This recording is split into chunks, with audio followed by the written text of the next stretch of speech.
Jejak-jejak serangan pertama Belanda ke Kesultanan Aceh. Pertama, kapal angkut Citadel van Antwerpen merupakan kapal yang membawa pasukan Belanda dari Batavia ke Kesultanan Aceh. 2. Dalam perjalanannya, kapal ini diiringi oleh kapal Siak dan Kohon.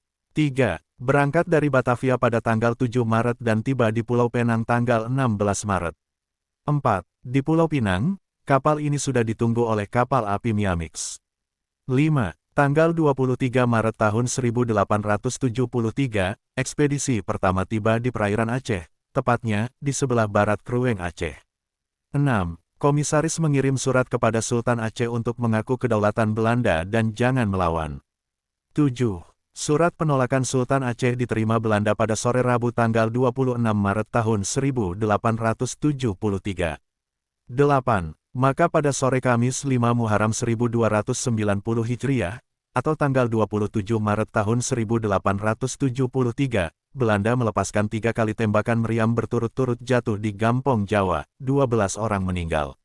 9. Tembakan tersebut dibalas oleh pasukan Kesultanan Aceh dari benteng kota Mangat sehingga terjadi tembak-menembak selama 4 jam. Pada pukul 8 malam barulah tembak-menembak itu berhenti. 10. Setelah terjadi pertempuran beberapa hari Belanda dapat merengsek ke Masjid Raya yang telah ditinggalkan oleh pejuang Aceh. 11. Halaman masjid menjadi semak-semak di mana antara masjid dengan Keraton Sultesen ada sebuah parit yang sulit ditembus oleh pasukan Belanda. Berlanjut ke seri 2, Salam Ismail Daud, guru les privat bahasa Inggris.